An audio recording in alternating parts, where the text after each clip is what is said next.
Salam, selamat sore Bapak Mama, saudara-saudari yang dikasihi dan diberkati di dalam Yesus Kristus. Kita ada kembali dalam persekutuan yang indah bersama-sama dengan tiap-tiap anggota dalam keluarga untuk mengambil bagian lewat persekutuan rumah tangga. Untuk itu, mari kita menyiapkan hati untuk masuk dalam ibadah saat ini dengan melakukan Kidung Jemaat 157 bait yang kedua.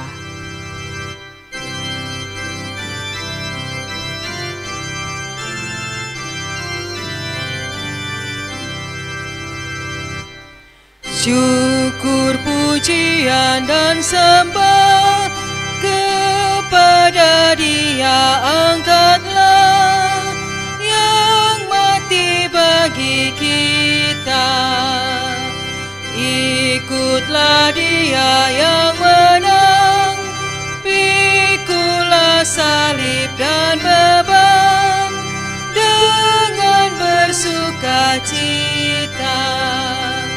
Kasih-Nya perkenalkanlah dan dalam kuasa nama-Nya kalahkanlah yang jahat.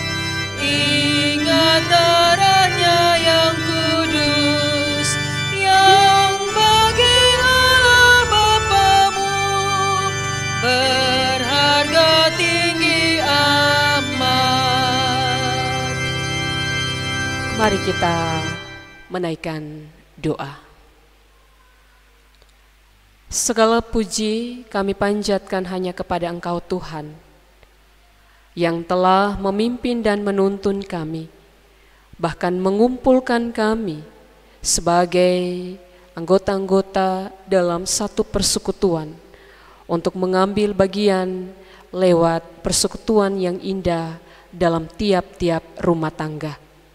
Dan karena itu kami melandasi ibadah rumah tangga pada saat ini hanya di dalam nama Bapa, Anak, dan Roh Kudus. Amin. Bapak, Mama, saudara-saudari yang terkasih, kita bersama-sama melakukan nyanyian rohani 86 bait yang pertama.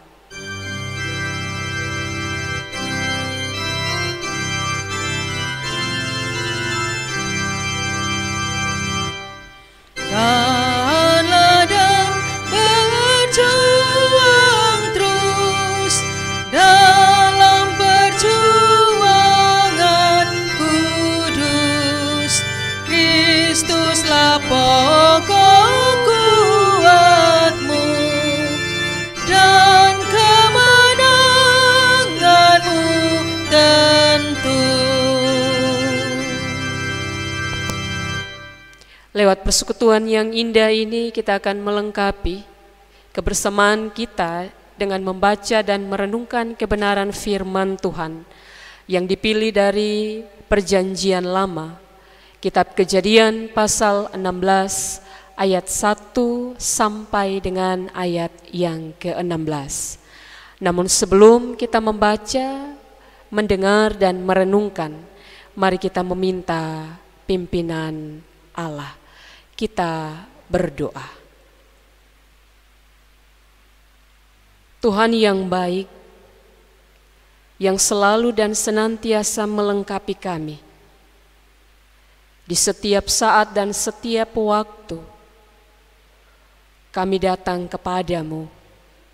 Kami menyadari bahwa kehidupan kami akan menjadi kering ketika kami tidak disirami dengan kebenaran firman-Mu. Karena itu, mari Tuhan menolong kami, setiap anggota-anggota keluarga yang telah menyiapkan hati dan pikiran untuk bersama-sama membaca, mendengar, merenungkan bagian firman Tuhan saat ini, bahkan melakukannya, agar Tuhan menolong dan menyempurnakan kami. Biarlah kuasa dan kasih-Mu boleh menerangi hati dan pikiran kami, sehingga kami dimampukan untuk mengerti akan kebenaran firman Tuhan. Di dalam nama Tuhan Yesus Kristus kami berdoa. Amin. Bagian firman Tuhan dipilih dari kitab Perjanjian Lama, kitab Kejadian pasal 16 ayat 1 sampai dengan ayat yang ke-16. Demikian bunyinya. Hagar dan Ismail. Adapun Sarai istri Abram itu tidak beranak. Ia mempunyai seorang hamba perempuan orang Mesir, Hagar namanya. Berkatalah Sarai kepada Abram, "Engkau tahu, Tuhan tidak memberi aku melahirkan anak. Karena itu baiklah hampiri hambaku itu. Mungkin oleh dialah aku dapat memperoleh seorang anak." Dan Abram mendengarkan perkataan Sarai. Jadi Sarai istri Abram itu mengambil Hagar hambanya orang Mesir itu, yakni ketika Abram telah 10 tahun tinggal di Kanaan. Lalu memberikannya kepada Abram suaminya untuk menjadi istrinya. Abram menghampiri Hagar, lalu mengandunglah perempuan itu. Ketika Hagar tahu bahwa ia mengandung, maka ia memandang rendah akan nyonyanya itu. Lalu berkatalah Sarai kepada Abram, "Penghinaan yang kuderita ini adalah tanggung jawabmu. Akulah yang memberikan hambaku ke pangkuanmu."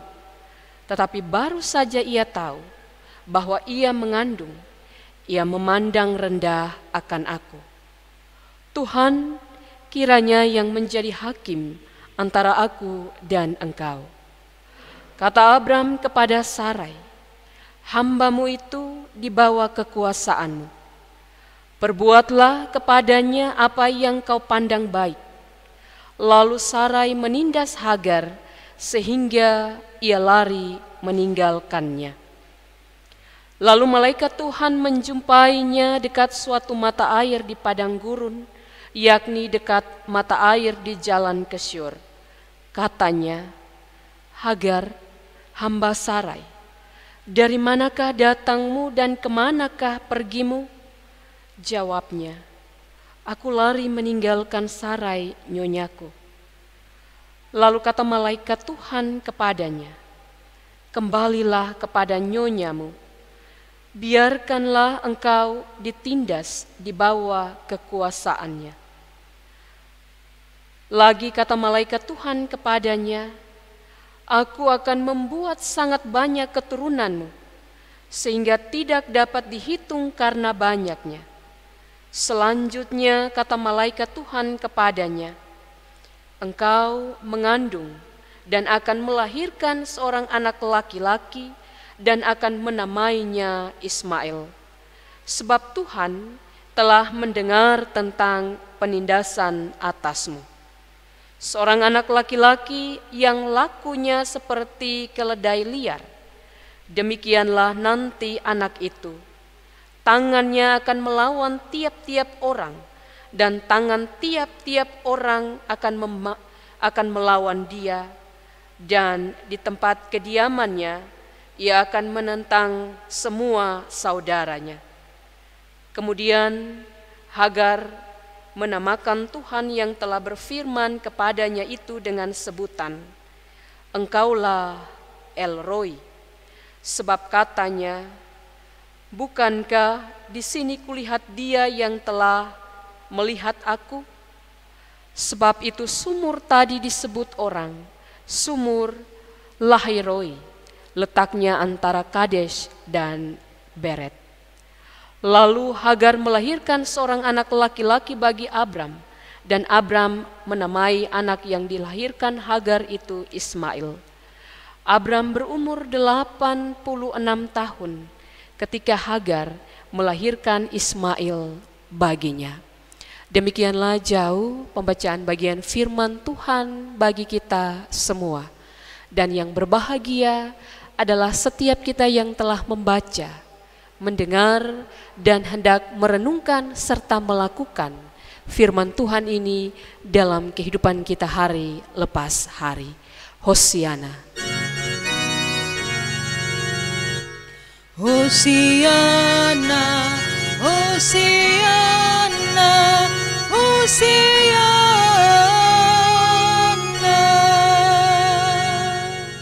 Shalom, Bapak Mama, saudara-saudari yang dikasihi dan diberkati di dalam Yesus Kristus. Kembali kita ada dalam persekutuan yang indah di minggu sengsara yang kedua ini. Dan bersama-sama kita akan merenungkan Kitab Kejadian pasal 16 ayat 1 sampai dengan ayat yang ke-16. Bapak Mama, saudara-saudari yang terkasih, ketika kita membaca bagian firman Tuhan ini, seperti kita sedang membaca sebuah novel. Karena itu, ini merupakan cerita yang sangat menarik untuk kita mendapatkan makna yang begitu dalam dari bacaan yang akan kita renungkan. Dan mengawali renungan pada saat ini, saya akan mendahulukan dengan sebuah pertanyaan. Dan saya yakin Bapak Mama tentu pasti bisa akan menjawab pertanyaan ini. Pekerjaan apa yang sangat membosankan? Pekerjaan apa yang sangat membosankan? Bapak Ibu saudara-saudari, kalau kita memikirkan tentang pekerjaan yang sangat membosankan, pasti kita akan menguraikan. Dimulai dari dalam rumah tangga dan kita keluar kepada di luar di mana kita bekerja, ataupun kita sedang memikirkan sesuatu hal. Namun saya mencoba dengan menguraikan satu, yaitu pekerjaan yang sangat membosankan adalah pekerjaan menunggu. Menunggu adalah sebuah pekerjaan yang sangat membosankan. Sebab ketika kita menunggu, kita harus menata hati kita. Sabarkah kita untuk menunggu? Entah menunggu apa saja. Menunggu menanti jawaban, menunggu dengan seseorang yang sedang janjian untuk datang, ataupun menunggu dengan sebuah pekerjaan besar yang sedang kita lakukan di depan. Tentu kalau kita menunggu dan dengan durasi waktu yang panjang, kita pasti sudah bosan. Apalagi kita menunggu dan kita harus menanti dengan sabar. Dan dalam penantian itu kita harus menata, kita harus mengelola, kita harus memanage bagaimana pikiran dan hati kita. Bapak Mama, saudara-saudari yang dikasihi dalam Yesus Kristus, menarik dengan cerita Kitab Kejadian pasal 16 ayat 1 sampai dengan ayat yang ke-16. Jika kita membaca bagian pasal yang sebelumnya, ada sebuah perjanjian yang dibuat oleh Allah kepada Abram. Dan tentunya ketika Allah membuat perjanjian ini, dia akan menepati janjinya. Namun yang menjadi persoalan dalam menanti janji yang diberikan oleh Allah, apakah Abram dia bisa menanti dengan sabar, menunggu dengan sabar? Ini persoalannya.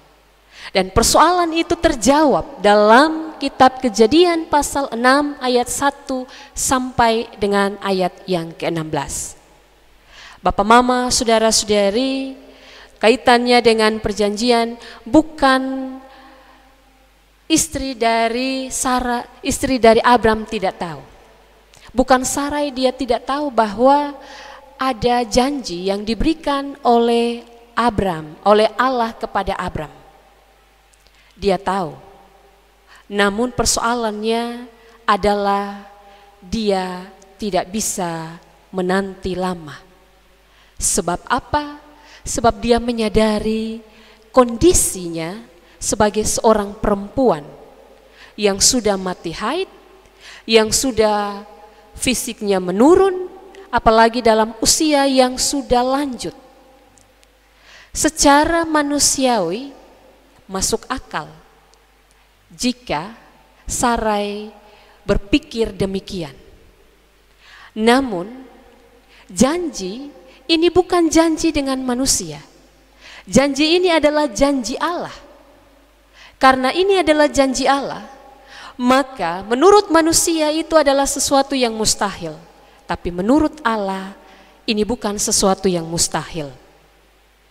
Janji dalam kaitannya untuk memberikan seorang anak, memberikan keturunan bagi Abram dan Sarai. Namun rupanya janji ini tidak bisa dinantikan dengan sabar. Ini adalah persoalan yang akhirnya merujuk pada sebuah masalah yang besar. Oleh karena Sarai dia tidak sabar, dan akibatnya dia menjadi ragu terhadap janji daripada Allah. Namun bukan saja Sarai, Abraham pun juga yang tadi menerima janji dari Allah, dia juga menjadi ikut ragu terhadap janji Allah. Terhadap keraguan mereka ini, mereka bersepakat. Ada konspirasi yang mereka buat, ada kesepakatan yang mereka bangun. Yakni kesepakatan itu merujuk pada sebuah kesalahan yang besar. Kalau kita melihat dan kita mengikuti aturan main tentang kehidupan sebagai suami dan istri, harusnya rumah tangga itu dijaga, harusnya rumah tangga itu janganlah dikotori. Namun rupanya untuk memperoleh keturunan, mereka melakukan sebuah kesalahan besar. Ada kesepakatan yang mereka bangun untuk mendapatkan seorang anak. Dan itu tidak tanggung-tanggung, mereka melakukan sebuah kesalahan. Bapak, mama, saudara-saudari, namun menurut mereka ini bukan sesuatu yang salah. Karena berdasarkan hukum Asyur jauh sebelumnya, rupanya ketika seorang perempuan tidak bisa memberikan anak bagi suaminya dan dia memiliki seorang hamba, menjadi sah-sah saja ketika dia memberikan hambanya itu kepada suaminya sehingga dia bisa beroleh keturunan. Dan ini sebuah hukum yang sah pada waktu itu. Karena itu tidak heran Sarai dia mengizinkan Hagar yang adalah hambanya menjadi istri daripada Abram supaya bisa beroleh keturunan. Bapak, mama, saudara-saudari, namun rupanya ini menjadi sebuah masalah besar bagi Sarai ketika dia tidak memiliki keturunan dan dia tidak bisa memberikan keturunan. Ini masalah. Karena itu mereka mau menyelesaikan masalah tanpa masalah, yaitu dengan memberikan Hagar sebagai hambanya kepada suaminya agar bisa mendapatkan keturunan. Tapi berbeda, tapi justru pemikiran itu salah. Mereka mau menyelesaikan masalah tanpa masalah, tapi rupanya masalah yang mau mereka selesaikan berujung pada sebuah masalah. Ini diakibatkan oleh karena ketidaksabaran mereka, keraguan-raguan mereka terhadap janji yang diberikan oleh Allah terkait dengan keturunan. Bapak, mama, saudara-saudari yang terkasih, karena itulah ketika Hagar dia mengandung, Tentu sebagai seorang perempuan, ketika dia memiliki dan bisa memberikan anak, dia akan merasa sempurna. Dengan perasaan itu, Hagar, dia memandang Sarai sebagai nyonyanya. Dia menghina Sarai sebagai nyonyanya karena tidak mampu memberikan keturunan. Inilah persoalan yang terjadi pada waktu itu. Terhadap persoalan itu, rupanya Sarai, dia merasa tidak nyaman. Dia merasa bahwa seolah-olah kedudukannya itu sekarang diinjak-injak. Karena Hagar, dia tidak lagi memandang Sarai sebagai nyonyanya. Bapak, mama, saudara-saudari, terhadap persoalan yang dihadapi ini, rupanya Sarai, dia mengadukan kepada Abram. Namun ketika persoalan ini diadukan kepada Abram tidak bisa melakukan banyak hal. Abram hanya berkata bahwa Hagar adalah hambamu. Lakukanlah sesuai dengan apa yang kau mau, karena dia adalah hambamu. Bapak, ibu, saudara-saudari yang terkasih dan diberkati di dalam Yesus Kristus, kalau kita melihat alur cerita daripada bagian firman Tuhan ini, dan ketika kita mau mencoba untuk masuk ada di dalam cerita tersebut, pasti kita akan mengatakan, ini ada kesalahan besar. Ini tidak ada keadilan. Mengapa? Karena yang pertama, kesalahan itu dibuat oleh Abram dan Sarai. Yang kedua, ketika Hagar sedang mengandung, tidak dengan semena-mena, Sarai dia melakukan sebuah penindasan. Ya, kekerasan. Dan karena kekerasan itulah Hagar dia melarikan diri. Padahal kalau untuk saat ini kita melihat ketika seseorang diperlakukan dengan semena-mena dan itu adalah sebuah kekerasan, pasti akan mendapatkan sebuah hukuman. Namun pada waktu itu ini bukan sebuah hukuman. Ini sah-sah saja karena Hagar adalah hamba daripada Sarai.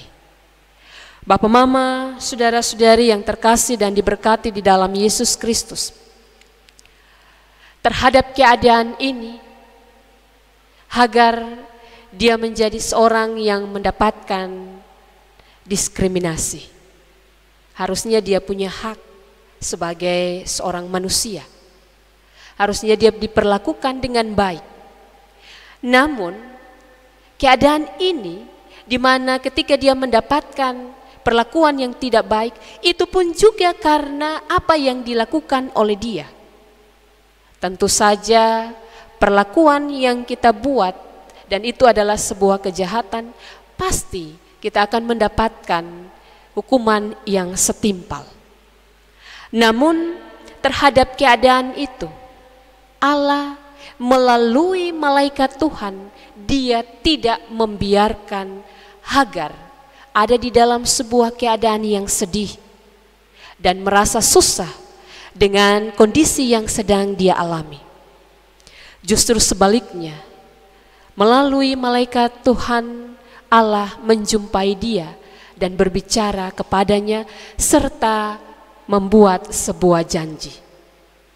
Karena itu janji itu diberikan tidak saja kepada Abram dan Sarai, namun Hagar juga mendapatkan sebuah janji.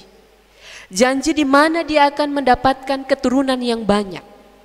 Sama juga dengan keturunan yang diberikan kepada Abram dari Sarai.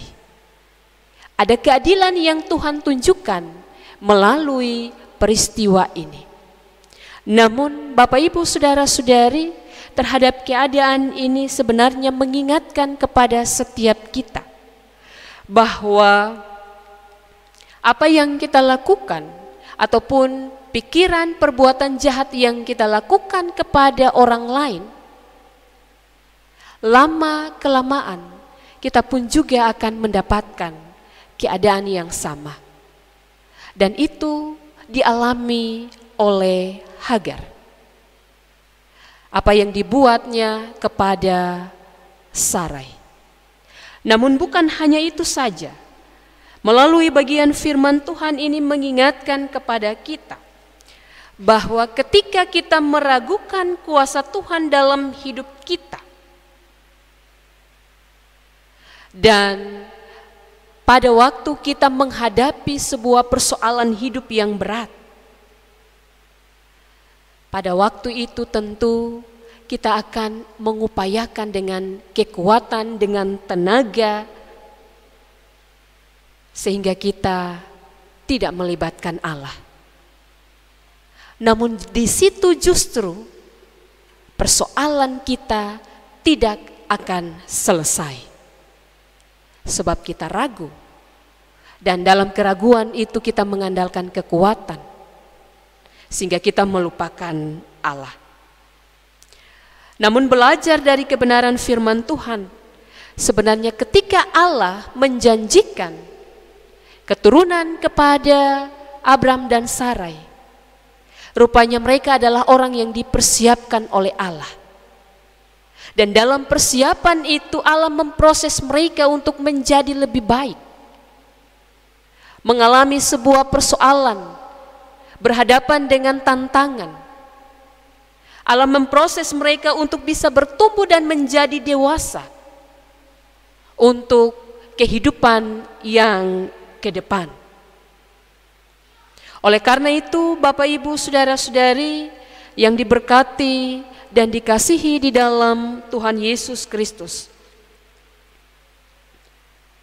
dalam kondisi hidup kita yang buruk, janji Tuhan sebenarnya menjadi kekuatan iman untuk kita menjalankan kehidupan ini.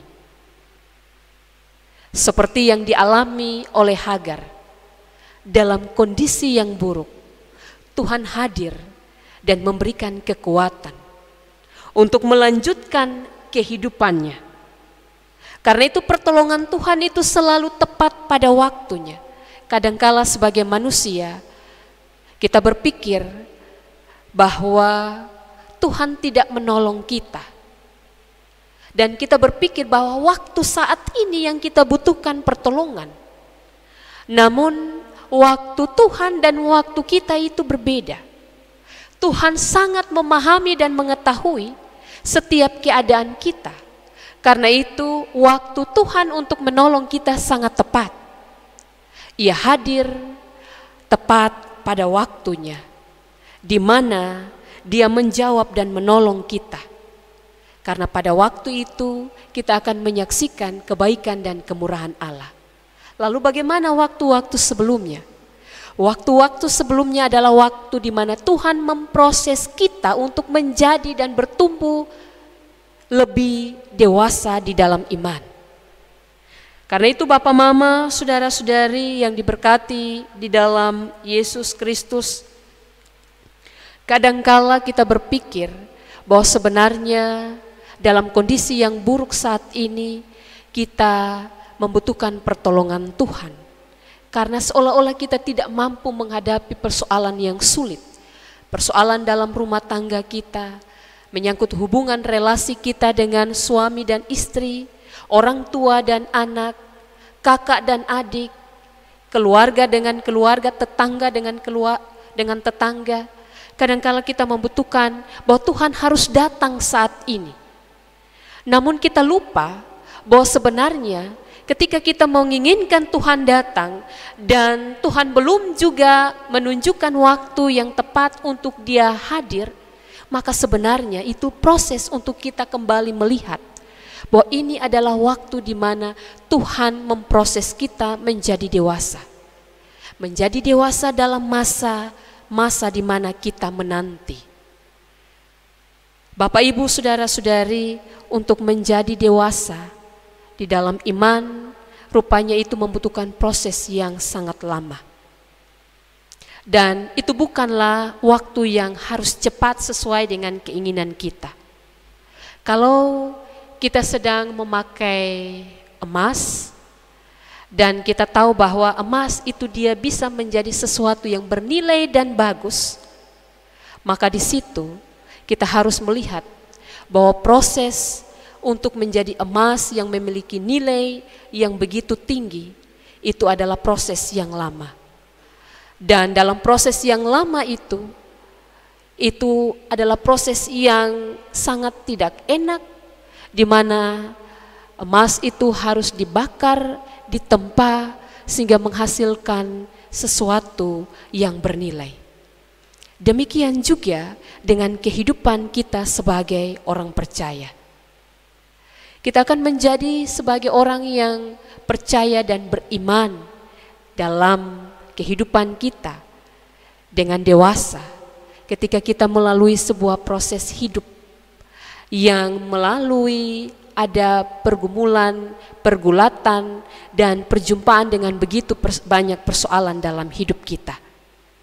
Oleh karena itu, Bapak, Mama, saudara-saudari yang dikasihi dan diberkati di dalam Yesus Kristus, janganlah kita cepat-cepat untuk marah ataupun emosi dan bersungut-sungut kepada Allah ketika kita menanti dan menunggu jawaban, namun jawaban Tuhan itu belum datang.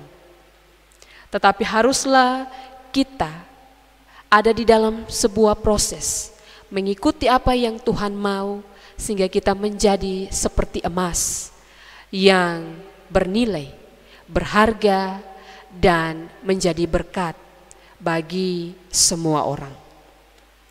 Marilah Bapak, Ibu, saudara-saudari yang dikasihi dalam Yesus Kristus, kita percaya kepada Tuhan, sebab Dia setia dan Dia akan menepati janjinya tepat pada waktunya.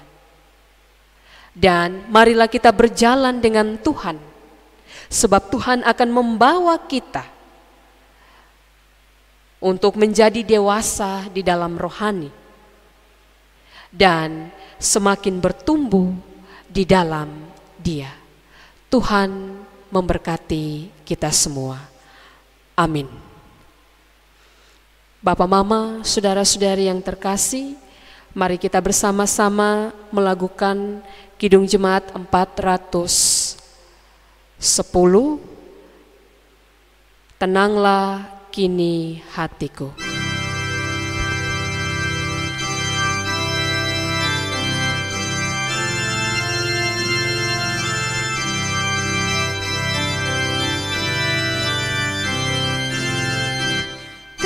Tenanglah kini hatiku, Tuhan memimpin langkahku di tiap saat dan kerja, tetap ku rasa tangannya.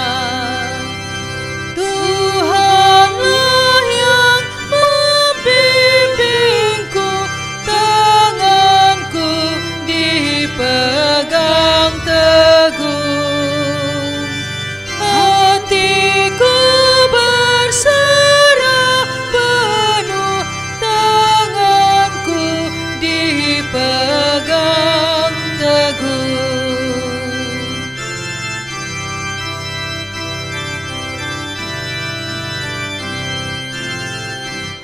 Tak ku sesalkan hidupku, betapa juga nasibku, sebab Engkau tetap dekat, tanganmu ku pegang erat.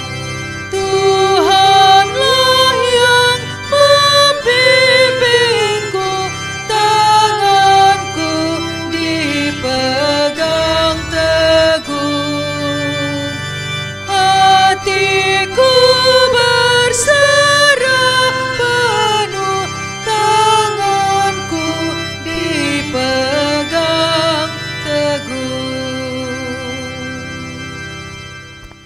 Mari kita menaikkan syafaat. Ya Allah, ya Tuhan kami menaikkan syukur hanya kepada Engkau, Tuhan yang mau berjalan bersama-sama dengan kami di dalam kehidupan kami ini. Ketika kami berhadapan dengan persoalan hidup yang berat, Engkau ada untuk tetap menopang kami dan menyatakan kuasa-Mu dalam keadaan yang sedang kami alami. Terpujilah Engkau Tuhan yang tidak membiarkan kami sendiri. Bersama-sama dengan ke-15 kepala rumah tangga yang mengambil bagian dalam ibadah rumah tangga saat ini, kami menatang mereka ke dalam tangan kasih-Mu, di dalam kehidupan, di dalam pergumulan, di dalam pekerjaan yang mereka tekuni. Karena itu Tuhan, kami berdoa bagi keluarga Bapak Yedi Heli, bagi keluarga Bapak Simpson Dolu, bagi keluarga Bapak Petrus PI, bagi keluarga Bapak Bernabas Dun, bagi keluarga Bapak Silas Olang, bagi keluarga Bapak Denver Pingak, bagi keluarga Bapak Meki Dali, bagi keluarga Bapak Rinto Via, bagi keluarga Bapak Lazarus Pah, bagi keluarga Bapak Fredik Bunga, bagi keluarga Bapak Frans Samadara, bagi keluarga Bapak Steph Besi, bagi keluarga Bapak Roni Tomasui, bagi keluarga Bapak Ferdi Ndaumanu, dan bagi keluarga Ibu Marta Fanggi. Tuhan tetap terus menolong dan memberkati mereka lewat persekutuan mereka saat ini. Tuhan pun juga menuntun langkah juang kehidupan mereka, memberkati suami, istri, anak-anak. Tuhan menolong mereka untuk tetap menjaga persekutuan mereka. Demikian juga kami berdoa bagi janda, duda, lansia, fakir miskin, bahkan orang-orang terpenjara, setiap anggota-anggota rumah tangga yang ada di 16 rayon ini Tuhan. Engkau Allah yang tahu akan setiap pergumulan mereka. Engkau mampu untuk menjawab dan menolong mereka. Karena itu Tuhan, tuntunlah mereka senantiasa. Mereka yang sedang sakit, Tuhan kuatkan dan pulihkanlah mereka. Bahkan dalam kehidupan, pergumulan, persoalan, Tuhan menolong dan menjawab mereka. Sebab Tuhan sajalah yang akan memberikan jawaban tepat pada waktunya. Ajarlah kami untuk belajar bersabar, sehingga kami tidak melakukan kesalahan, dan kehidupan kami biarlah terus diberkati. Bapa di surga, kami bersyukur dengan segala berkat yang kami terima. Tuhan tidak membiarkan kami hidup sendiri, apalagi di tengah-tengah pandemi COVID-19 ini. Tuhan tidak menutup jalan hidup kami. Berkat Tuhan selalu mengalir dalam kehidupan yang kami jalani. Karena itu Tuhan, sebagai orang percaya, kami menyadari bahwa apa yang kami terima itu semua berasal daripada-Mu. Tuhan menerima dan Tuhan memberkati, melengkapi setiap berkat yang kami bawa ke hadapan hadirat-Mu Tuhan. Terima kasih banyak Bapa di surga. Kami akan melanjutkan kehidupan kami. Mari tuntun dan sertailah kami, agar kami tetap terus membawa kasih, damai sejahtera-Mu ke dalam kehidupan kami ini. Sempurnakanlah kami dengan kuasa dan kasih-Mu, dan lengkapilah kami dengan kehendak-Mu, ya Tuhan. Anugerah Tuhan kita Yesus Kristus, kasih persekutuan Allah Bapa menyertai dan memberkati kita semua, mulai dari saat ini sampai selama-lamanya.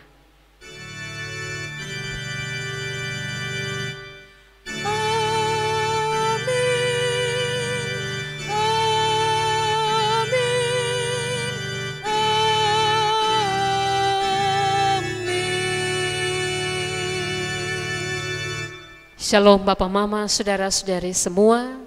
Kiranya Tuhan memberkati kita dan mari kita menjalani kehidupan kita ini tetap dengan melakukan tanggung jawab kita masing-masing dalam hidup ini. Tuhan memberkati.